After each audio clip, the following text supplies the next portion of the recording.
जय गुरु जी संगत जी, आप सबका बहुत बहुत स्वागत है आज के इस दिव्य सत्संग में। अगर आप भी अपने जीवन का कोई शुक्राना सत्संग, कोई मिरेकल या गुरु जी की कृपा से जुड़ा कोई भी अनुभव हमारे साथ गुरु जी के संगत परिवार के साथ साझा करना चाहते हैं तो डिस्क्रिप्शन में दिए गए ईमेल या फिर नंबर पर व्हाट्सएप के जरिए भेज सकते हैं। और संगत जी, अगर आपको सही लगे तो कमेंट्स में जय गुरु जी जरूर लिखिएगा, क्योंकि उस एक कमेंट में बस एक नाम नहीं है, एक प्रार्थना छुपी हुई है। तो चलिए गुरुजी का नाम लेते हुए आज का ये सुंदर सत्संग शुरू करते हैं। गुरुजी की प्यारी संगत को मेरा प्यारा जय गुरुजी। संगत जी, आप कैसे हैं? गुरुजी की कृपा से आप सब बहुत अच्छे से होंगे। जब मैं आंटियों के सत्संग सुनता हूँ तो मेरा दिल भरा आता है। मेरी गुरुजी से अरदास है कि आप इस संगत पर थोड़ी सी कृपा और बरसाइए। कोई अपने शरीर से दुखी है, कोई अपने हस्बैंड से दुखी है, कोई काम धंधे की वजह से दुखी है। इस संसार रूपी सागर में हर व्यक्ति गोते खा रहा है। वही व्यक्ति संसार रूपी सागर से पार जा सकता है जो कि गुरुजी के वचनों का पालन करता है, वरना यह पूरी जिंदगी इसी तरह रोते पीटते निकल जाएगी। मेरे से जितनी भी सेवा हो सकती है मैं करने की पूरी कोशिश करता हूँ। आज आपको गुरुजी के सामने की संगत का एक सत्संग सुनाने जा रहा हूँ। एक अंकल का यह प्यारा सा सत्संग है।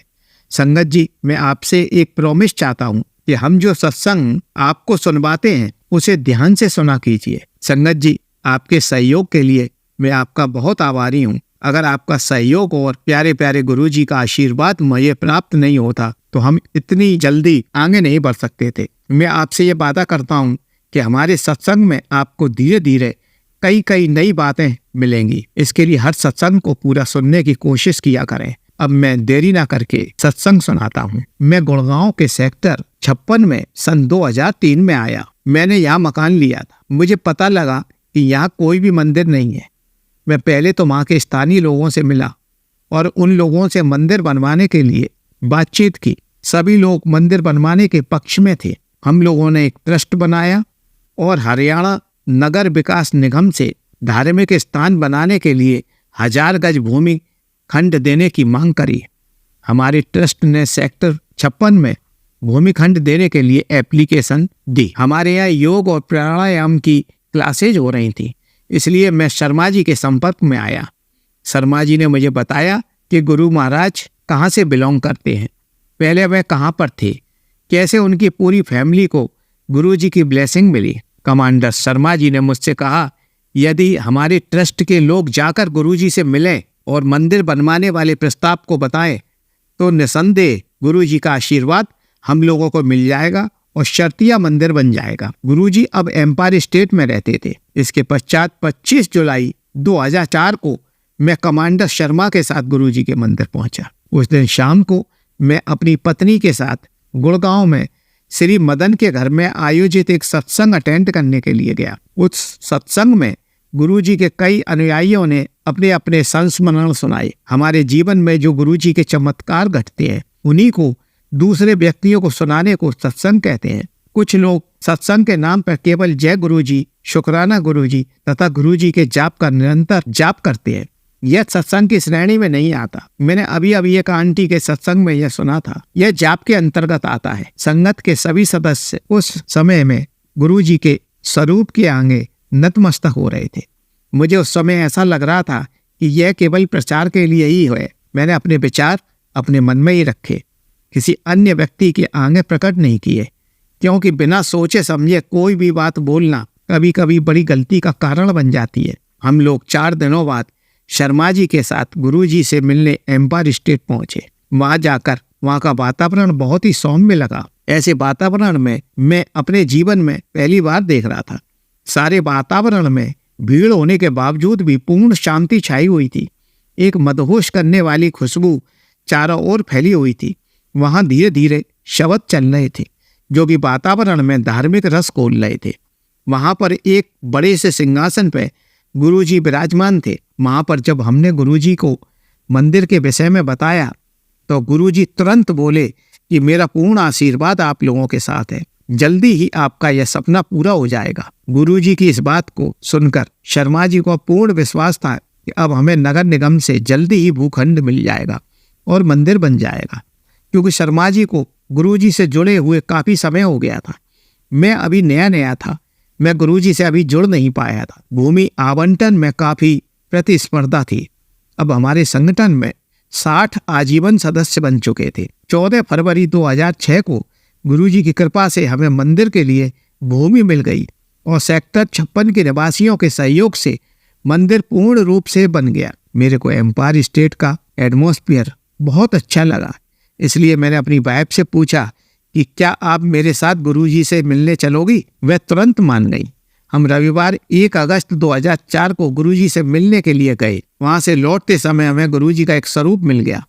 दर्शन के पश्चात मेरी वाइफ बहुत खुश थी। वहां जाकर उसको बहुत अच्छा महसूस हुआ। मेरी पत्नी को काफी समय से ऐसे स्थान की तलाश थी जहां पर शांति प्राप्त हो। हर जगह अशांति ही अशांति थी। हम और मंदिरों में भी जाते थे, लेकिन ऐसी शांति वहां प्राप्त ना हो सकी। मेरी पत्नी का मन एम्पायर स्टेट में बार बार जाने का होता था। 1998 से मेरी पत्नी को काफी शारीरिक प्रॉब्लम्स थी। हमने कई जगह उपचार कराकर देख लिया, लेकिन काफी नुकसान ही साबित हुआ। हम लोग होम्योपैथिक, एलोपैथिक, यूनानी तथा आयुर्वेदिक डॉक्टरों के चक्कर काट काट कर अपने पैसे और समय को बर्बाद कर रहे थे। अगस्त 2003 में एक ऑपरेशन करके पत्नी के अंडाशय में और गर्भाशय निकलवा दिए थे। यद्यपि 2 महीने से पत्नी को कोई प्रॉब्लम नहीं हुई थी, लेकिन अब उनको प्रॉब्लम होनी शुरू हो गई थी।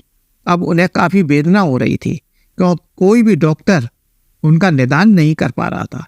कहते हैं कि जब चिकित्सा क्षेत्र अपने आप में पूर्ण रूप से फेल साबित हो जाता है, तब गुरुजी की चिकित्सा अपना काम करती है। इसका मुझे जरा सा भी भान नहीं था। कोई पथरी का दर्द बता रहा था और कोई कुछ और कह रहा था।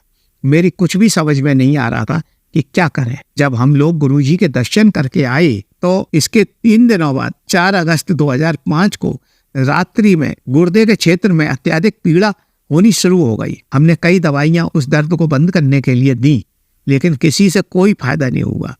पत्नी बोली, जब गुरुजी का स्वरूप घर में रखा हुआ है तो पीड़ा में कमी क्यों नहीं आ रही है? 6 अगस्त को हम दोबारा डॉक्टर के पास गए तो उसने करीबन 10 टेस्ट कराने के लिए लिख दिया। उस दिन जब टेस्ट की रिपोर्ट आई तो डॉक्टर ने बताया कि एक अंडाशय निकाल दिया था, एक अंडाशय अंदर ही था। उस अंडाशय में एक क्लॉट बन गया था, जिसे हम ट्यूमर बोलते हैं। यह ट्यूमर उस अंडाशय पर दबाव डाल रहा था, इसलिए वेदना काफी तेज हो रही थी। डॉक्टर ने कहा कि इसका ऑपरेशन जल्दी ही करवाना होगा, वरना काफी परेशानी खड़ी हो जाएगी। हम दोनों की समझ में नहीं आ रहा था कि क्या करें। अब पत्नी ने कहा कि चलो गुरुजी के पास इस समस्या का समाधान पूछते हैं। हम दोनों एम्पायर स्टेट पहुंचे। वहां पर गुरुजी को सारी समस्या बताई। गुरुजी ने बहुत गहराई से निरीक्षण किया और कहा कि जा पुत्र, ऐश कर, तू स्वस्थ हो जाएगी। गुरुजी के दर्शन के 5 दिन बाद यह दर्द थोड़ा थोड़ा कम हो रहा था। डॉक्टरों का दल भी हैरान था कि यह कैसे संभव था। मैं पिछले साल ही पत्नी का एक ऑपरेशन करा चुका था। उस ऑपरेशन में काफी पीड़ा हुई थी। मैं अब यह दोहराना नहीं चाहता था। गुरुजी के चित्र को पत्नी ने अपने पास रख लिया था। वह हर समय गुरुजी से प्रार्थना करती रहती थी कि गुरुजी, मैं आपके आशीर्वाद से ठीक हो जाऊं, मुझे ऑपरेशन नहीं करवाना है। मैंने गुरुजी से निवेदन किया कि दवाइयों से ही यह ठीक हो जाए। डॉक्टर बार बार जोर दे रहे थे कि ऑपरेशन केवल अपोलो हॉस्पिटल में ही होगा। इसी में काफी पैसा खर्च हो जाता और शारीरिक परेशानी भी थी। मैंने डॉक्टरों से बोल दिया कि हम देखते हैं। यह कहकर हमने उस मामले को आगे के लिए टाल दिया। इसके बाद एक दिन गुरुजी के सत्संग का आयोजन भाटिया साहब के यहाँ था। मैंने पत्नी से बोला कि वहाँ चलोगी, क्योंकि मुझे विश्वास था कि इतनी देर तक वहाँ नहीं बैठ सकती हैं। पत्नी का कहना था कि मुझे गुरुजी में पूर्ण विश्वास है, पर मैं जाने में असमर्थ हूँ, इसलिए मैं अकेला ही वहाँ गया। सत्संग को अटेंड किया। सत्संग में मैंने मन ही मन अपनी इच्छा गुरुजी से प्रकट की। इसका रिजल्ट यह निकला कि पत्नी का रोग पूर्ण रूप से अब ठीक होने लगा था। उनकी वेदना तुरंत बंद हो गई। इसके बाद चमत्कार लगातार होने लगे। पत्नी का सुधार देखकर डॉक्टर बड़े आश्चर्य में पड़ गए कि ऐसा कैसे संभव है? क्या कोई व्यक्ति चिकित्सा क्षेत्र के ऊपर जा सकता है? डॉक्टरों ने बताया कि ट्यूमर अब घटकर 30% रह गया था तथा लगातार घट रहा था। अब सर्जरी की कोई आवश्यकता नहीं थी। वह रोग अब दवाइयों से ही ठीक हो सकता था। धीरे धीरे पत्नी ने सारी दवाइयां बंद कर दी। और ऑपरेशन की आवश्यकता ही नहीं पड़ी। जो चाहती थी वह गुरु कृपा से मिल गया। अब हम दोनों पति पत्नी का विश्वास गुरुजी पर पूर्ण हो गया। अब हम दोनों गुरुजी से कनेक्ट हो गए थे। गुरुजी के पास जाकर उनको कुछ भी करना नहीं पड़ता। उनके चरणों में जो भी आता है उसका गुरुजी पूर्ण ध्यान रखते हैं। गुरुजी के पास आने के पश्चात हमारे जीवन में एक नाटकीय परिवर्तन आना शुरू हो गया है। पहले मुझे अपने जीवन के हर पहलू पर चिंता होती रहती थी। अब मैं हर तरफ से बेफिक्र था। मैंने सब कुछ गुरुजी पर छोड़ दिया था। गुरुजी जो कुछ भी करेंगे सब हमारे हित में ही होगा। अब मुझे यह भली भांति ज्ञात था, गुरुजी हमारी हर समस्या का समाधान करते हैं। गुरुजी आने वाले भक्तों से बहुत कम बातें करते हैं। वे हमारा पूर्ण ध्यान रखते हैं। हमारे जीवन में घटने वाली हर घटना का ज्ञान गुरुजी को पहले ही हो जाता है तथा भविष्य में घटने वाली घटना का ज्ञान भी हो जाता है। उनका प्रयास होता है कि इस घटना को इतना छोटा कर देते हैं कि हम उसकी परेशानी से साफ साफ बच जाते हैं। इस प्रकार गुरुजी हर घटना से बचाकर हमें ले आते हैं। उस दिन से मेरा जीवन अब बदल गया था। मेरे जीवन में एक चेंज आ रहा था। 8 अक्टूबर को जब मैं गुरुजी से मिला तो उस दिन उन्होंने मुझसे कहा, जा तेरा कल्याण कर देता। उस दिन के बाद मेरा जीवन अब पूर्ण रूप से बदलने लगा था। इसका एहसास मुझे हो गया था। मैं एक बिजनेस कर रहा था, लेकिन अब बिजनेस में सेटिस्फैक्शन नहीं मिल रहा था। मैं उसको चेंज करने की सोच रहा था, किंतु जब हम किसी प्रोजेक्ट में फंस जाते हैं तो उसमें से निकलना इतना आसान नहीं होता। लेकिन गुरुजी ऐसी परिस्थितियों से वहां से बाहर निकाल लाए। मैंने अपना पिछला बिजनेस 16 अगस्त 2005 को बंद कर दिया। गुरु कृपा से मुझे नए बिजनेस में अब अच्छा प्रॉफिट मिलने लगा था। अब मैं एक राष्ट्रीय उपक्रम की योजना बना रहा था। इस परिवर्तन की अवधि में गुरुजी की दया से संभला रहा। एक शब्द कुछ इस प्रकार है, नानक चिंता मत कर, चिंता तिसकी है, जल में जनत उपाय तिनकी रोजी दे। इसी समय मेरा मकान भी बन रहा था। मैंने लोन लिया हुआ था। जब भी किस्त की बारी आती थी तो मेरे सामने आर्थिक कठिनाइयां सामने आ जाती थी। मैंने इस बारे में कभी भी गुरुजी को कुछ भी नहीं बताया था। जब भी पैसे देने की बारी आती थी, पैसा कहाँ से मेरे पास आ जाता था इसका मुझे पता ही नहीं चलता था। यह सब गुरुजी की कृपा से हो रहा था। उनको बिना बताए मेरी सारी अवस्था का ध्यान था। 1 वर्ष के उपरांत मुझे 16 मई 2006 को अपने नए घर की चाबियां मिल गई। 14 मई को मैंने वह चाबियां गुरुजी के चरण कमलों में रख दी। आर्थिक संकट के समय गुरुजी ने ही मेरी हेल्प की थी। मैं प्रतिदिन मंदिर में जाया करता था। मैं विभिन्न देवी देवताओं की पूजा करता था। मुझे सभी देवी देवताओं में गुरुजी के दर्शन हो जाते थे। निसंदेह गुरुजी ईश्वर हैं।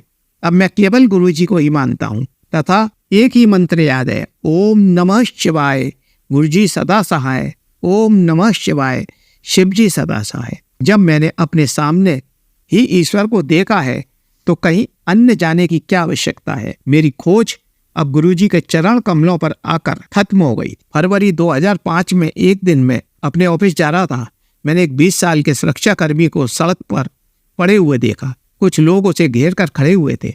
मैंने उसका मुंह खोला तो उसमें से झाग निकल रहे थे। मुंह से रक्त भी निकल रहा था। वह मुंह से सांस ले रहा था। उसकी यह अवस्था देखकर मुझे लगा यह व्यक्ति अब अंतिम समय में है। मैंने उसी समय आंखें बंद करके गुरुजी से उसको ठीक करने की प्रार्थना की। जब मैंने आंखें खोली तो वह व्यक्ति उसी समय उठकर खड़ा हो गया। मैंने उससे पूछा कि तुम अब ठीक हो? उसने हाँ में उत्तर दिया। मैंने उसका नाम पता अपने पास नोट कर लिया।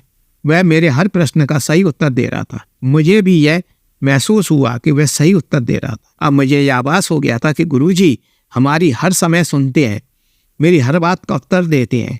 जब भी मैं उन्हें याद करता हूँ वह तुरंत रिप्लाई देते हैं।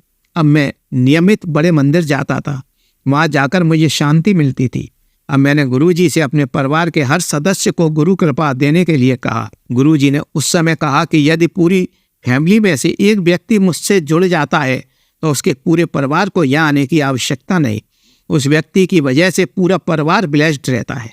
मैं गुरुजी के मुख से यह बातें सुनकर दंग रह गया। संगत जी, गुरुजी की पूरी संगत को यह संदेश कि गुरुजी का ध्यान से सुनना चाहिए। यदि आप लोग वीडियो को बीच में ही छोड़ देंगे तो आपको यह संदेश कैसे प्राप्त होंगे। खैर, मैं गुरुजी के मुख से यह संदेश सुनकर बहुत खुश था। गुरुजी ने मेरे परिवार को ब्लेस नहीं किया, बल्कि पत्नी के पूरे परिवार को भी ब्लेस किया। उन लोगों की हर समस्या तत्परता से निदान किया। अब पूरे परिवार में सुख व शांति है। मेरा छोटा भाई अपने परिवार के साथ गुरुजी के दर्शन करने के लिए 2005 में आया। वह लुधियाना में रहता था।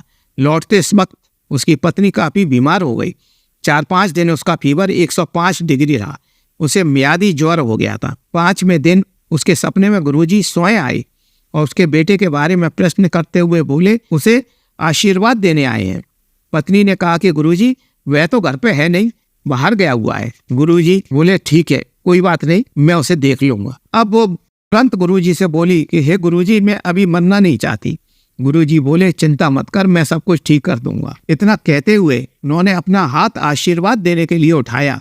उनके हाथों से किरणें निकलकर आई और पत्नी सोनल के शरीर में चली गई। उस रात उसे बहुत पसीना आया क्योंकि बुखार अब उतर रहा था। उसने मुझे फोन करके इस घटना के बारे में विस्तार पूर्वक बताया और साथ ही यह भी कहा कि अब वह पूर्ण रूप से ठीक है, बुखार अब नॉर्मल है।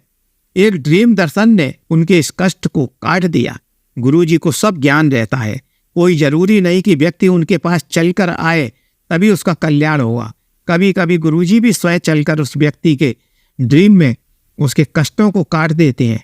वे अपने सब भक्तों को जांचते हैं, परखते हैं और उसका ध्यान रखते हैं। गुरुजी महाराज की जय हो। बस मैं अब विराम देना चाहता हूँ। जय गुरुजी की, शुक्राना गुरुजी। चलिए संगत जी, अब अगला सत्संग सुनते हैं। जय गुरुजी, शुक्राना गुरुजी। जय गुरुजी मेरी प्यारी संगत जी को। संगत जी, ये मेरा बहुत ही ब्लेसिंग फुल वाला सत्संग है। वो मुझे गुरुजी ने मौका दिया है आज अपना शुक्राना करने के लिए। वैसे तो हम लोग इतने वो नहीं है कि हम गुरुजी का शुक्राना कर पाए। सबसे पहले मैं गुरुजी का अनंतम अनंतम शुक्राना करती हूँ कि उन्होंने आज मुझे मौका दिया इतना बड़ा शुक्राना करने के लिए। मेरे पास शब्द ही नहीं है कि मैं गुरुजी का शुक्राना कैसे करूं। तो मैं ये शुक्राना सत्संग जो है वो मैं गुरुजी के मंत्र जाप से करना चाहूंगी। ओम नमः शिवाय, शिव जी सदा सहाय। ओम नमः शिवाय, गुरुजी सदा सहाय। संगत जी, मैंने अपने पिछले सत्संग में जैसे आपको बताया था कि मेरी बेटी जो है वो कॉलेज सर्च कर रही है और उसके लिए जो काउंसलिंग वगैरह होती है तो उसका राउंड 1 का रिजल्ट आ गया था, जिसमें गुरुजी की कृपा से उसे बहुत ही अच्छे कॉलेज में एक बहुत अच्छी ब्रांच जो है वो अलॉट हुई थी। तो हम लोग बहुत खुश थे। एक्चुअली क्या हुआ, हम सीट अलॉट होने से पहले किसी और कॉलेज में नेक्स्ट डे हम जाने लगे थे। वहां पर हम लोग अपनी सीट बुक कराने के लिए जाने लगे थे। हमने गाड़ी भी बुक कर ली थी, बट वो कहते हैं ना कि गुरुजी की कुछ और ही मर्जी थी। तो रात को हमने नेक्स्ट डे जाना था, तो एक दिन पहले ही रात को 11:30-12 बजे के करीब हमारी फर्स्ट काउंसलिंग के राउंड 1 का रिजल्ट आ गया मेरी बेटी का। और उसमें मेरी बेटी को बहुत अच्छे कॉलेज में और बहुत अच्छी ब्रांच से सीट अलॉट हो गई। तो इसके लिए गुरुजी का अनंतम अनंतम अनंतम शुक्राना गुरुजी कि आपने जो है हमें वहाँ जाने से भी बचाया। मैं वर्किंग हूँ और मुझे छुट्टी भी नहीं लेने दी। मतलब देखो गुरुजी कितना हमारा ध्यान रखते हैं। हालांकि मैंने गुरुजी को बोला था कि गुरुजी जो भी हो सब आप ही करो, जो कॉलेज मेरी बेटी के लिए बेस्ट हो वो वही आप दिलवाना। और अगर कल हम जहाँ जा रहे हैं वो कॉलेज मेरी बेटी के लिए अच्छा है तो वो आप दिलवाना, नहीं तो बस ऐसा करना कुछ कि हमारे जो पैसे हैं वो भी खराब ना हो। तो देखो गुरुजी की मर्जी थी और रिजल्ट जो है वो एक दिन पहले आ गया। और संगत जी मैं आपको बताऊं, उस दिन 25 तारीख थी और वो 25 को देखो 2 और 5 को जब हम प्लस करते हैं तो 7 आता है और 7 गुरुजी का नंबर है। तो ये गुरुजी की ही मर्जी थी। इसके लिए मैं गुरुजी का अनंतम अनंतम शुक्राना करती हूँ। और फिर उसके बाद क्या हुआ संगत जी, जब हमें सीट अलॉट हुई हम बहुत खुश थे कि बहुत अच्छी ब्रांच है, बट फिर भी बेटी चाहती थी कि इस ब्रांच को थोड़ा और अपग्रेड किया जाए। तो उसमें एक ऑप्शन होता है जिसे हम अपग्रेडेशन मांगते हैं, तो हमने वो ऑप्शन जो है उसको वो किया। तो नेक्स्ट डे उसकी फीस भी सबमिट करनी थी ताकि सीट जो है हमारी वो हो जाए, फिक्स हो जाए। तो नेक्स्ट डे मेरे हस्बैंड और बेटी जो है सीट फिक्स कराने के लिए पेमेंट भी डिपॉजिट करा कर आई। और फिर उसके बाद नेक्स्ट डे क्या हुआ संगत जी, जब मेरी बेटी ने अपनी उस कॉलेज के उस पोर्टल पर चेक किया तो उसमें सीट कैंसलेशन का लेटर आया। संगत जी आप मानेंगे नहीं, हम इतने हैरान हो गए कि अभी हमें 2 दिन पहले ही सीट मिली है, हमने फ़ीस भी डिपॉज़िट कराई है और उसके बाद अब सीट कैंसलेशन का लेटर आ गया, तब उसमें कोई रीज़न नहीं दिया गया था। तो फिर उसके बाद यूनिवर्सिटी की तरफ से बहुत बड़ा लेटर आया जिसमें लिखा हुआ था कि your seat has cancelled and reason भी कुछ समझ में नहीं आ रहा था कि किस वजह से ही वो हमारी सीट को कैंसिल कर रहे हैं। हमें कुछ भी समझ में नहीं आ रहा था संगत जी, हम इतना परेशान, हमें मतलब कहीं भी कुछ भी करने का मन नहीं कर रहा था, ना ही कोई काम करने का मन कर रहा था, ना कोई खाना बनाना, खाना कुछ भी मन नहीं कर रहा था। मतलब इतना परेशान हो गए थे कि ये सब क्या हो गया गुरुजी। और फिर उसके बाद हम जिससे भी सलाह लेते थे, किसी को इतनी नॉलेज नहीं थी, कोई कुछ कहता था, कोई कुछ कहता था, हमें कुछ नहीं समझ में आ रही थी। एंड में हमने डिसाइड किया कि हम जो है वो मेन यूनिवर्सिटी जहाँ से लेटर आया है, तो हम वहाँ जाएँगे और बात करेंगे कि हमारी जो सीट है वो कैंसल कर दी गई है, इसका क्या रीज़न है?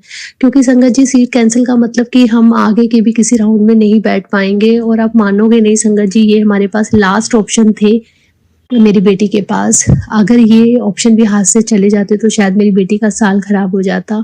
साल क्या, जो मेरी बेटी ने जो कॉम्पिटिटिव एग्ज़ाम की तैयारी की थी वो भी हाथ से हमारी निकल जाती।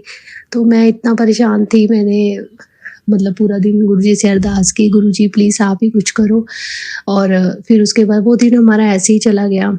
तो नेक्स्ट डे फिर उसके बाद जब मैं सुबह उठी तो मैं एक टीचर हूँ, तो मैं स्कूल जाने से पहले मैं गुरुजी से अरदास करके गई और मैं बहुत रोई गुरुजी के स्वरूप के आगे। मैंने बोला गुरुजी हमें कुछ नहीं पता, आप ही देखो, अब हम यूनिवर्सिटी भी जाएँगे तो वहाँ पर भी पता नहीं एंटरटेन होगा नहीं होगा, तो हम क्या ही करेंगे, हमें कुछ नहीं पता है। गुरुजी आप ही कोई रास्ता निकालो प्लीज़, आप ही कोई चमत्कार करो। तो मैं इतना कहकर मैं स्कूल चली गई।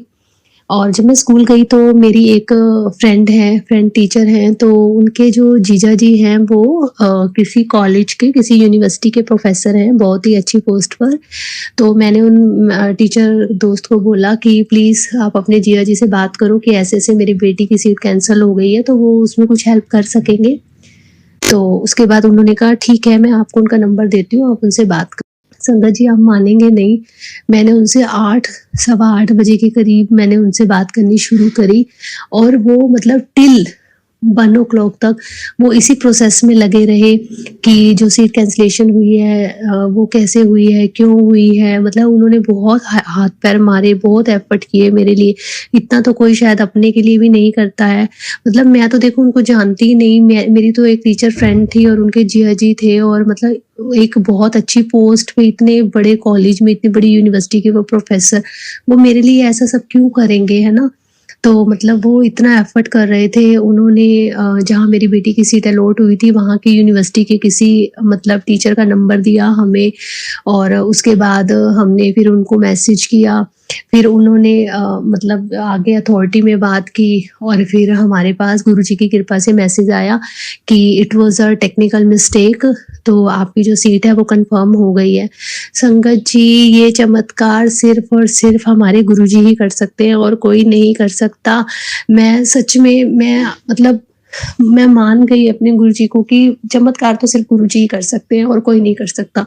क्योंकि मैंने तो, वो कहते हैं ना कि गुरुजी हमें वो देते हैं जो हम सोच भी नहीं सकते। और सच में संगत जी मैं सोच भी नहीं सकती थी कि कोई इस तरह का हमें इंसान मिलेगा कि जो अंदर अथॉरिटी तक, इतनी बड़ी यूनिवर्सिटी की अथॉरिटी तक बात करके हमारी इस चीज़ को सॉल्व करेगा।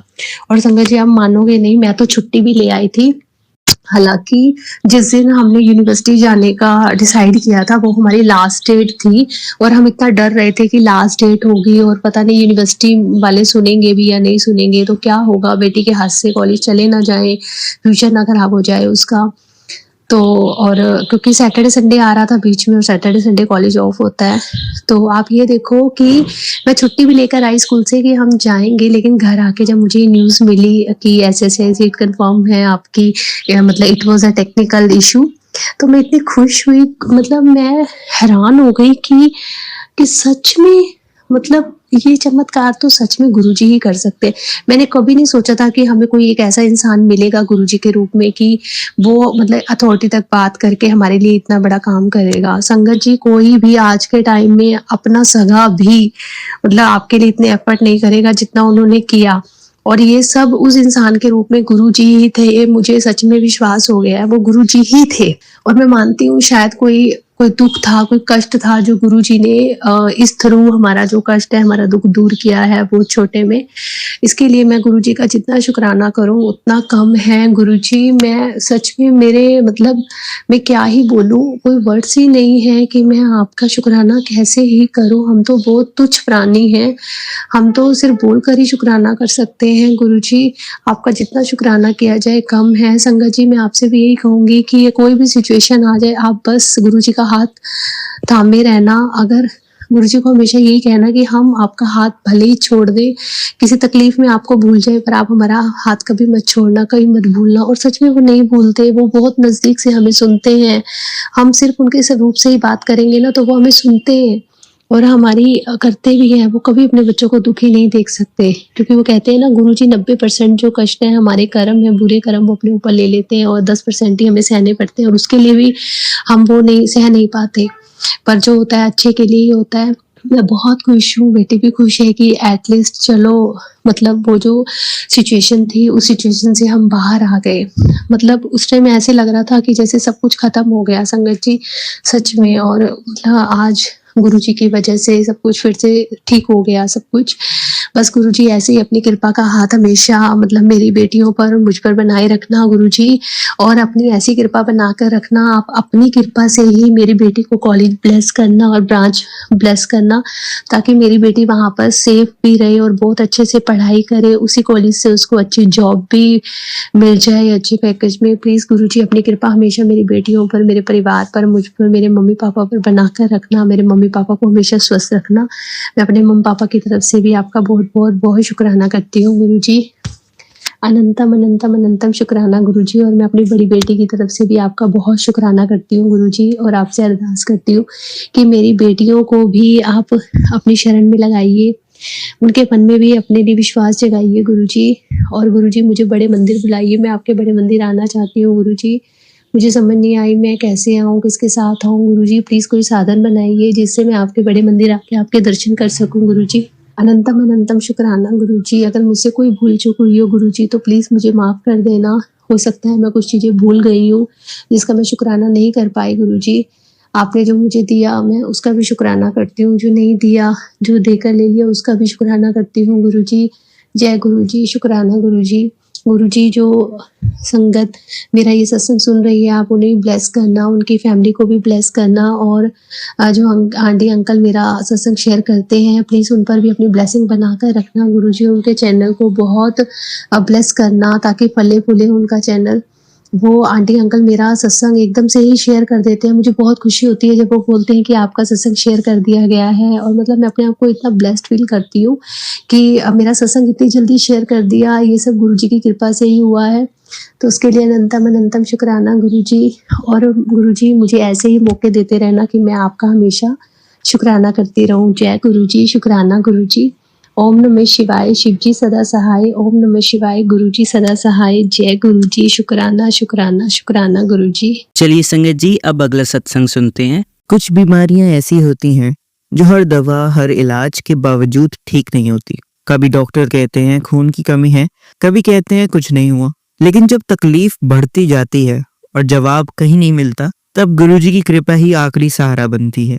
संगत जी, आज मैं आपसे वो अनुभव बांटना चाहती हूँ जो मुझे जीवन भर याद रहेगा।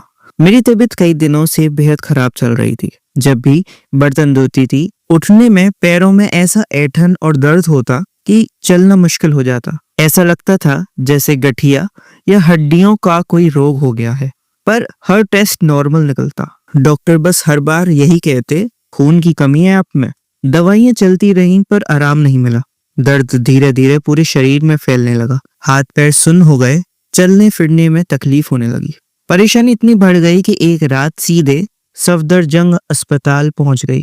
डॉक्टर ने कहा, उंगलियों में खून जमने लगा है, शायद काटनी पड़ेंगी। जैसे ही मैंने ये सुना, मेरी आंखों से आंसू रुक नहीं पाए। लेकिन उसी रात मैंने मन ही मन सिर्फ एक ही अरदास की कि गुरुजी, अब बस आप ही हैं। और संगत जी, उसी रात जैसे कोई चमत्कार हुआ।